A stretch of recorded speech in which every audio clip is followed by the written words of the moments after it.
Hello friends. इसके पहले हम लोग जो बात किए हैं वो न्यूक्लियर एनर्जी प्रोग्राम से संबंधित हम लोग जो पहला सेक्शन में हम लोग डिस्कस किए। न्यूक्लियर एनर्जी है क्या, कैसे तैयार होता है, न्यूक्लियर रिएक्टर के बारे में समझे। उसके साथ साथ हम लोग जो इसकी प्रक्रिया को समझे, न्यूक्लियर फ्यूजन यानी नाभिकीय संलयन और नाभिकीय विखंडन क्या प्रक्रिया है। अभी हम लोग इस लेसन में देखेंगे कि नाभिकीय एनर्जी का जो स्टेज है, न्यूक्लियर एनर्जी का जो स्टेजेज है, 3 स्टेज है, फर्स्ट स्टेज, सेकंड और थर्ड स्टेज। इसके बारे में हम लोग जानेंगे।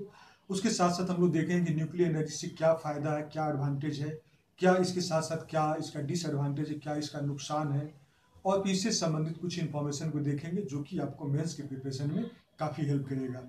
तो ये जो है उसका सेकंड स्टेज है। कुछ स्टूडेंट का मानना था कि हिंदी में स्लाइड बनाइए, हिंदी में लिखिए। तो हिंदी में लिखना जो है थोड़ा डिफिकल्ट हो जाता है, तो हिंदी में जो है मैं आगे के लेसन्स में मैं कोशिश करूंगा कि इंग्लिश बहुत सिंपल रहे और हिंदी टर्म वहाँ पे यूज करने का मैं कोशिश करूंगा। तो आप लेसन्स को देखते रहिए और ज़्यादा से ज़्यादा लोगों तक फैलाइए ताकि इसका फ़ायदा ज़्यादा से ज़्यादा लोगों तक मिले। अब हम लोग बात करते हैं stages of nuclear reactor. Nuclear reactor का जो स्टेज है इससे संबंधित जो है क्वेश्चन पूछा जाता है और 2002 में भी पूछा था इसके बारे में कि नाभिकीय ऊर्जा क्या है और इसका किस प्रकार का इसका स्टेजेज है, इसके विभिन्न अवस्थाओं का वर्णन कीजिए। तो स्टेजेज भी इंपॉर्टेंट हो जाते हैं। स्टेजेज में हम लोग क्या देखेंगे, इंडिया में जो है 3 स्टेज का न्यूक्लियर पावर प्रोग्राम है जो कि होमी भाभा के द्वारा 1950 में लॉन्ग टर्म एनर्जी के लिए, लंबे समय के लिए ऊर्जा का independence, long term energy independence के लिए इसको यूज किया जाता है। इसमें यूरेनियम और थोरियम ये दोनों का इस्तेमाल किया जाता है। और चूँकि थोरियम हमारे यहाँ बहुत ज़्यादा है, मोनाजाइट सैंड में मिल जाता है जो कि केरला के कोस्टल एरिया में पाया जाता है, काफ़ी ज़्यादा साउथ इंडिया के जो कोस्टल एरिया है, जो तटीय क्षेत्र हो गया, वहाँ पे जो सैंड है उसमें पाया जाता है थोरियम। तो उसको हम लोग इस्तेमाल कर सकते हैं, मोनाजाइट सैंड को। तो ऐसे मतलब स्टेज इसको डेवलप किया जाए कि अगर थर्ड स्टेज पे पहुंचता है उस समय तक हमारे पास फ्यूल की कभी दिक्कत नहीं होगी, क्योंकि थर्ड स्टेज है जहाँ पे कि जितना फ्यूल कंज्यूम करता है, जितना ईंधन खर्च होता है उससे ज़्यादा ईंधन बना देता है उस रिएक्शन के दौरान। यही 3 स्टेज है। पहला स्टेज है जहाँ पे कि ईंधन को खपत किया जाता है। दूसरा है ईंधन से टूट के फर्स्ट वाला जो ईंधन यूज करने के बाद में, पहला स्टेज में जो ईंधन यूज होता है उसमें जो बाद में जो एलिमेंट बनता है, बाद में जो बनता है उसको सेकंड स्टेज में इस्तेमाल कर लेते हैं। और सेकंड स्टेज वाला जो होता है उसको थर्ड स्टेज में इस्तेमाल किया जाता है। और थर्ड स्टेज ऐसा हो कि वहाँ पे कि फ्यूल जितना कंज्यूम होता है, जितना खर्च होता है उससे ज़्यादा कहीं फ्यूल बन जाता है। यही 3 प्रक्रिया अगर इंडिया पूरी तरह से हासिल कर लिया तो इंडिया का कभी भी न्यूक्लियर एनर्जी का समस्या नहीं होगा। तो यही 3 स्टेज पावर प्रोग्राम जो है इंडिया में चलाया जा रहा है। अगला देखें, होमी जहांगीर भाभा जो है न्यूक्लियर प्रोग्राम के बारे में माना जाता है कि ये न्यूक्लियर प्रोग्राम का इंडिया में जो है इनके द्वारा ही बढ़ाया गया, ये पायोनियर थी इसमें। डॉक्टर भाभा जो है Tata institute of fundamental research, TIFR, Tata institute of fundamental research जो है उसको इस्टेब्लिश किया, उसको स्थापना की ताकि जो न्यूक्लियर एनर्जी है उस पर रिसर्च किया सके और न्यूक्लियर साइंस रिसर्च भी किया सके। डॉक्टर होमी जहांगीर भाभा जो है एटॉमिक एनर्जी इस्टेब्लिशमेंट जो है ट्रॉम्बे में इस्टेब्लिश किए, स्थापना किए 1954 में। और यहाँ पर जो है मल्टी डिसिप्लिनरी कई क्षेत्र में जो है रिसर्च प्रोग्राम इन्होंने स्टार्ट किया जो कि न्यूक्लियर प्रोग्राम के न्यूक्लियर के क्षेत्र में था। एटॉमिक एनर्जी जो है एक एनर्जी के रूप में एक बहुत ही की रोल प्ले करता है। ओवरऑल अगर पावर सेक्टर इंडिया की बात करें तो सबसे ज़्यादा जो पावर एनर्जी है, पावर जो होता है वो थर्मल पावर है। थर्मल पावर प्लांट से इस्तेमाल किया जाता है जो कि अगर 2016 तक का डाटा देखेंगे तो लगभग 61% था।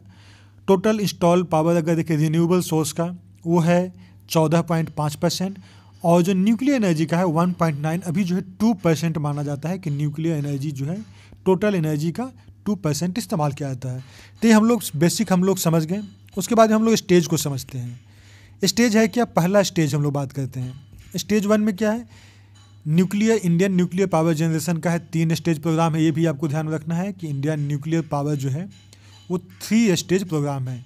स्टेज 1 में क्या है, स्टेज 1 में प्रेशराइज हेवी वाटर रिएक्टर, इसको PHWR कहते हैं, PHWR, pressurise heavy water reactor. अब यहाँ पे हेवी वाटर को इस्तेमाल किया जाता है। यहाँ पे फ्यूल के रूप में यूरेनियम ऑक्साइड इस्तेमाल होता है, ठीक है, एज फ्यूल मैट्रिक्स, फ्यूल के रूप में यूरेनियम ऑक्साइड इस्तेमाल होता है। और मॉडरेटर और कूलेंट के रूप में यहाँ पे हेवी वाटर का इस्तेमाल किया जाता है, ठीक है। इसको बॉइलिंग वाटर रिएक्टर भी कहा जाता है। तो यहाँ पे हेवी वाटर मॉडरेटर या कूलेंट के रूप में इस्तेमाल किया जाता है और नेचुरल यूरेनियम को फ्यूल के रूप में इस्तेमाल किया जाता है। जो शुरुआत का जो 2 प्लांट है वो बॉइलिंग वाटर रिएक्टर है, जैसा कि हम लोग पहले हम लोग अभी बात किए, और वो जो है इम्पोर्टेड टेक्नोलॉजी पे है, मतलब टेक्नोलॉजी बाहर से लाया गया है। लेकिन जो PHWR आया, जो प्रेशराइज हेवी वाटर रिएक्टर है, इस टाइप का जो है पूरी तरह से यहाँ का इंडिया का रिसर्च एंड डेवलपमेंट के प्रयास के बाद जो है PHW pressurise heavy water reactor का निर्माण हुआ है। अब इंडिया जो है अब जो है कम्प्लीटली सेल्फ रिलायंस हो गया अपनी टेक्नोलॉजी पे एनर्जी के क्षेत्र में। और इस मामले में किस मामले में self reliance in this technology and this stage of programme is in industrial domain. अब इसको इंडस्ट्रियल डोमेन में इसको इस्तेमाल कर सकता है। मतलब इसको सिंपल वे में समझे तो स्टेज 1 में प्रेशराइज हेवी वाटर इसमें इस्तेमाल किया जाता है, नेचुरल यूरेनियम फ्यूल के रूप में रहता है। हेवी वाटर जो है मॉडरेटर या कूलेंट के रूप में इस्तेमाल किया जाता है। हेवी वाटर मतलब भारी जल हो गया, मॉडरेटर या कूलेंट शीतलक है, उसमें इस्तेमाल किया जाता है। किस लिए कि न्यूट्रॉन को एब्जॉर्ब कर सके, उसको स्लो कर सके। तो ये जो था पहले इम्पोर्टेड टेक्नोलॉजी पे बनाया जा रहा था, अभी जो है इम्पोर्टेड टेक्नोलॉजी पे पहले बनाया जा रहा था, अभी जो है इस पे इंडिया जो है अपना मास्टरी कर लिया। इंडिया जो है अपना इंडिजीनियस रिसर्च एंड डेवलपमेंट के बाद में PHWR बनाए, प्रेशराइज हेवी वाटर रिएक्टर। और अब जो है एनर्जी के क्षेत्र में इंडिया जो है सेल्फ रिलायंस हो गया। एनर्जी के क्षेत्र में अगर किसी को हेल्प की ज़रूरत पड़ती है इंडिया का, तो वो होता है फ्यूल के लिए।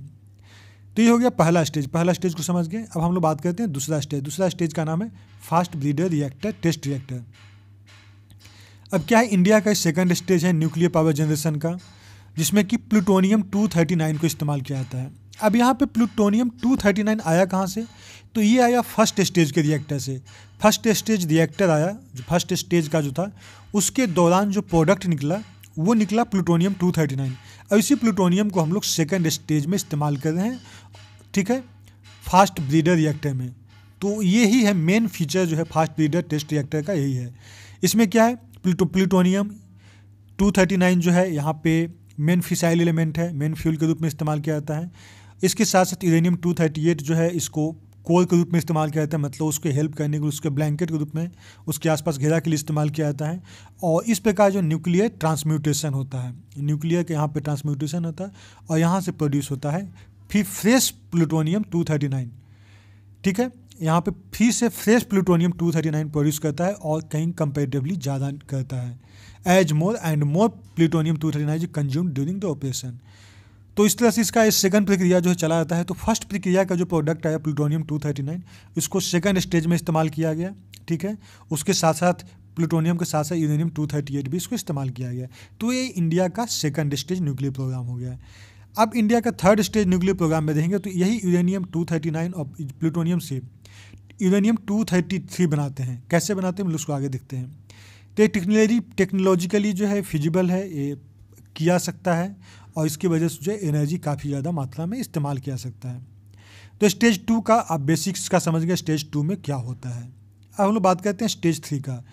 स्टेज 3 में क्या होता है, ये फास्ट ब्रीडर रिएक्टर है, थर्ड फेज जो है इंडिया का न्यूक्लियर पावर जनरेशन का। इसमें कि यूरेनियम 233 यूरेनियम 233 को फ्यूल के रूप में इस्तेमाल किया जाता है, यूरेनियम 233 को, ठीक है। और इंडिया जो है, इंडिया के पास काफ़ी ज़्यादा मात्रा में थोरियम है। तो इस तरह से डिज़ाइन किया गया है कि यूरेनियम 233 जो है फ्यूल के रूप में इस्तेमाल किया जाए और उसके साथ साथ जो है थोरियम को इस्तेमाल किया जाएगा। यानी यूरेनियम 233 कहाँ से मिला, ये हमारा निकला सेकंड स्टेज से, ठीक है। अब उसके यूरेनियम 233 के साथ साथ यहाँ पे थोरियम 232 जो है ब्लैंकेट के रूप में इस्तेमाल करेंगे, उसके साथ इस्तेमाल करेंगे। और यहाँ से जो है यूरेनियम 233 रिएक्टर कोल जो है वहाँ पे ज़्यादा और जनरेट करेगा यूरेनियम 233, ठीक है। और इसकी वजह से जो है यहाँ पे ज़्यादा से ज़्यादा यूरेनियम 233 पता चला जितना कंज्यूम हो रहा है उससे ज़्यादा वो बना ही रहा है। तो इसी स्टेज के लिए इंडिया जो प्रयास करेगा, इस स्टेज में इंडिया इस्तेमाल करता है तो इंडिया के फिर फ्यूल के लिए किसी और देशों पर निर्भर नहीं होना होगा। इस चीज़ को हम लोग सिंपल वे में और हम लोग अच्छी तरह से समझ लेते हैं।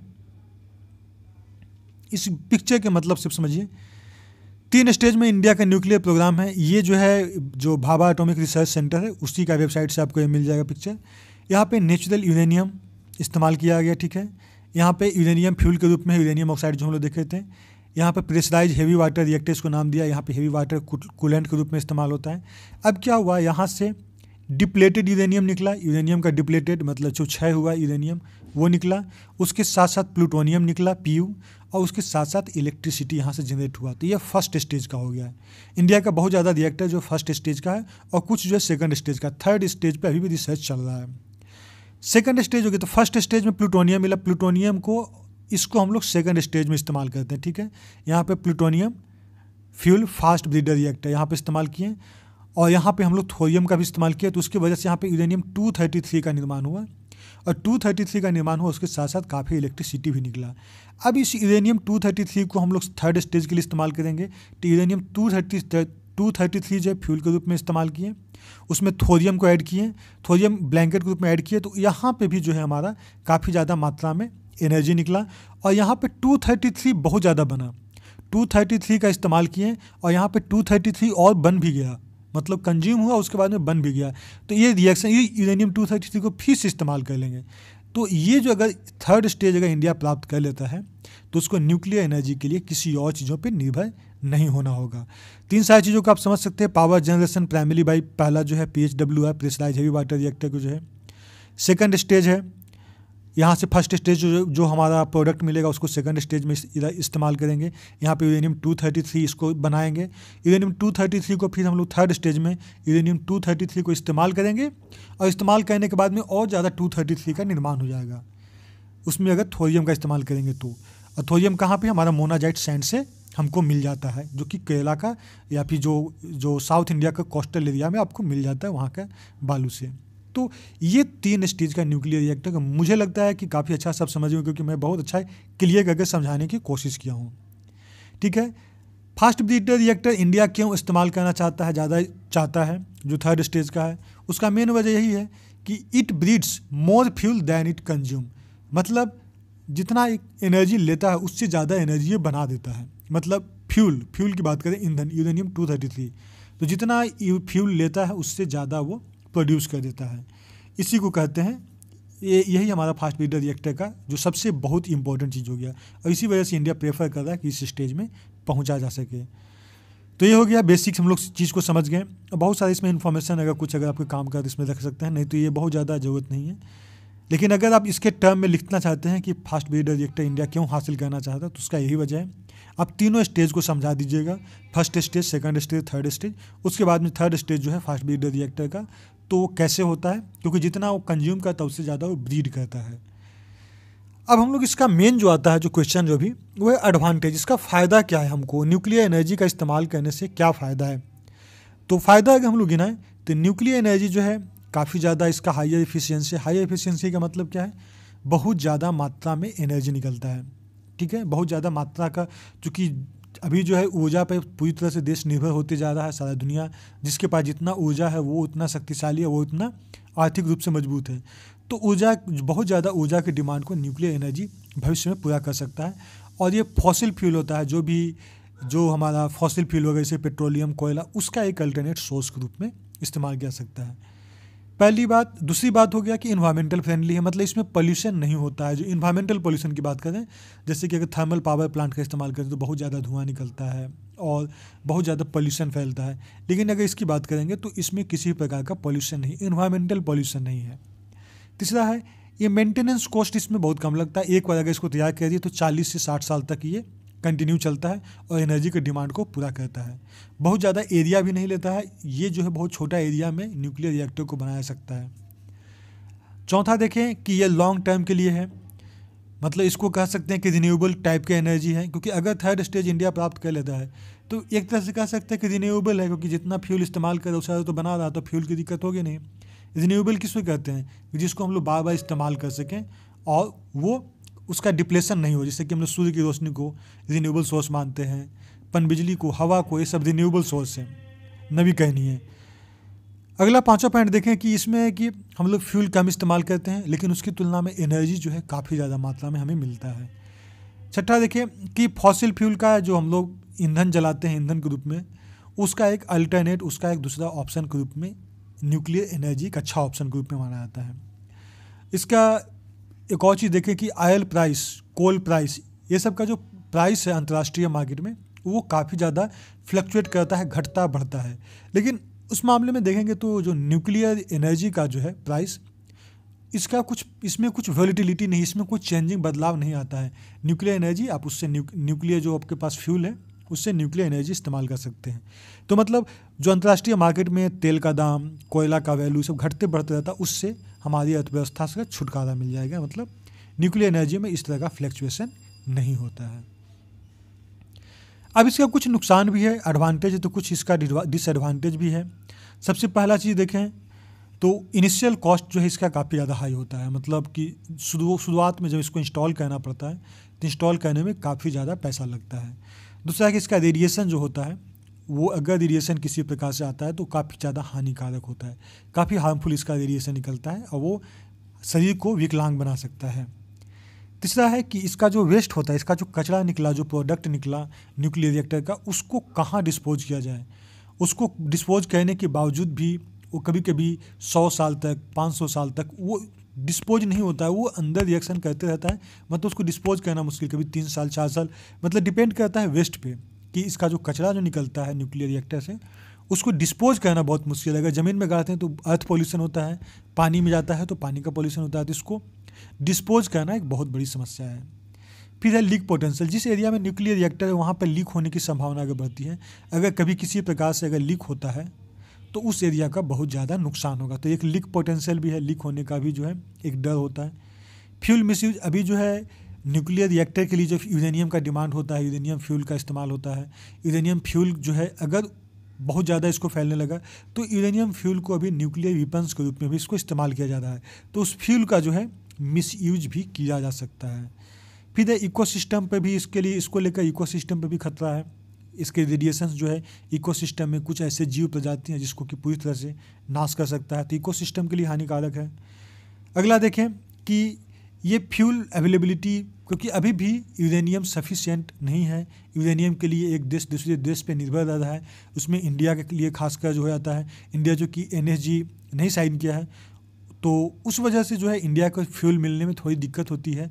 फ्यूल के लिए किसी न किसी देश पे डिपेंडेंट होना पड़ता है, बहुत सारे अग्रीमेंट साइन करना पड़ता है। तो फ्यूल अभी भी कह सकते हैं कि अवेलेबिलिटी नहीं है उतना, क्योंकि अभी ये रिन्यूएबल कैटेगरी में नहीं आया, अभी ये नॉन रिन्यूएबल है।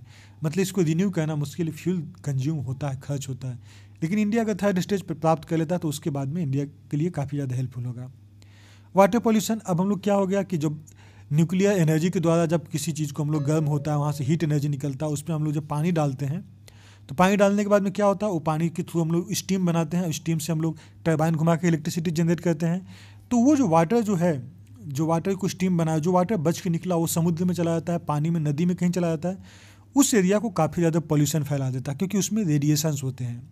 रेडिएशंस का जो एक्टिविटी है उस पानी में रहता है और इस वजह से वो पानी जो है काफ़ी ज़्यादा पॉल्यूटेड होता है और उसके थ्रू एग्रीकल्चर फील्ड में मछलियाँ बहुत जगह फैल सकता है। तो उसका एक डर है। जो न्यूक्लियर रिएक्टर का सबसे बड़ा डर है वो यही डर है, इसका लीकेज और फिर इसका वेस्ट मैनेजमेंट। और फिर इसके अलावा एक और देखें तो न्यूक्लियर रिएक्शन के दौरान बहुत सारे अलग अलग एलिमेंट बनते हैं, अलग अलग मेटल्स बनते हैं, वो सारे मेटल्स भी काफ़ी ज़्यादा हानिकारक होते हैं। तो ये हो गए टोटल डिसएडवांटेज। टोटल अगर हम न्यूक्लियर रिएक्टर को प्रेफर करते हैं तो इन सारी चीज़ों को आपको पहले सोच के चलना होगा। ऐसे में इसका सॉल्यूशन क्या हो सकता है, क्योंकि सॉल्यूशन अगर पूछा गया तो क्या बोला जाएगा कि हम लोग न्यूक्लियर रिएक्टर बिल्कुल बनाएंगे, एनर्जी को हम लोग बढ़ावा देने के लिए बनाएंगे, उसको हम लोग सिक्योरिटी पर ध्यान देंगे, जो जो चीज़ इसकी जो प्रॉब्लम है उन सारी चीज़ों का ध्यान रखेंगे। हार्मफुल रेडिएशन को रोकने के लिए हम लोग ऐसे एरिया बनाएंगे जहाँ पर कि रेडिएशन से बहुत ज़्यादा नुकसान नहीं हो। लीक होने की जो पोटेंशियल है उसको हम लोग अच्छा से रिसर्च करेंगे। भूकंप वाला एरिया हो उस एरिया में नहीं बनाएंगे, दलदली क्षेत्र में नहीं बनाएंगे। इकोसिस्टम उस एरिया में, मतलब एक ऐसे जगह बनाएंगे जहाँ पे इन सारी चीज़ों का जो नुकसान होता है वो नुकसान नहीं होती। ये उसका सॉल्यूशन है। इसका फ्यूचर क्या कर सकते हैं, अभी इंडिया में माना जाता है कि इंडिया जो है 2030 तक और 21 न्यूक्लियर रिएक्टर बनाने का प्लान कर रहा है और ये ट्रैक पे चल रहा है। इंडिया का जो न्यूक्लियर पावर प्रोग्राम है पूरी तरह से स्वदेशी है। अभी के समय जो है पूरी तरह से भी स्वदेशी तकनीक इंडिया डेवलप कर चुका है। इंडियन गवर्नमेंट जो है इस पर भी काम कर रही है कि न्यूक्लियर एनर्जी का जो बढ़ावा दिया जाए और उसका इंफ्रास्ट्रक्चर डेवलपमेंट किया जाए, इंफ्रास्ट्रक्चर को बढ़ावा दिया जाए। 2018 में 6 रिएक्टर जो है अंडर कंस्ट्रक्शन में बनाया गया था, जिसका कैपेसिटी लगभग 4.4 गीगावाट है। तो ये सारी चीज़ें हैं। और इंडिया जो कि जो नॉन प्रोलिफरेशन ट्रीटी परमाणु अप्रसार संधि है उससे बाहर है और इसी वजह से यहाँ पे जो है इंडिया के लिए फ्यूल के लिए थोड़ी दिक्कत हो जाती है, मतलब because India is outside the nuclear non proliferation treaty due to its weapon programme, क्योंकि इंडिया जो है न्यूक्लियर को हथियार के रूप में न्यूक्लियर बॉम्ब के रूप में भी इस्तेमाल करता है, तो उसमें भी रिसर्च करता है। इस वजह से इंडिया को है जो नॉन प्रोलिफरेशन ट्रीटी है उससे बाहर रखा गया है, तो मतलब इसको फ्यूल मिलने में दिक्कत होगी। और इसके पहले जो है स्वदेशी तकनीक से जो यूरेनियम था उसका पूरी तरह से नहीं मिल पाता था, लेकिन इंडिया भी बहुत सारे देशों के साथ में न्यूक्लियर एग्रीमेंट साइन किया है। और इंडिया के पास अभी जो थोरियम है, थोरियम रिजर्व जो बहुत ज़्यादा है, अगर फ्यूल साइकिल को इस्तेमाल करते हैं तो थोरियम का इस्तेमाल करने के लिए हमारे पास फ्यूल बहुत होता है। 2010 से देखा जाए तो फंडामेंटल जो है incompatibility between India civil liability और इंटरनेशनल कन्वेंशन जो फॉरेन टेक्नोलॉजी प्रोविजन, मतलब कि जो सिविल लाइबिलिटी जो हमारी जिम्मेदारी होती है कि अगर हम न्यूक्लियर वेपन वाले देश हैं तो हमारे पास अगर न्यूक्लियर फ्यूल्स हैं तो उसकी जिम्मेदारी बन जाती है कि हम उस न्यूक्लियर फ्यूल को कैसे संभाल कर रखें।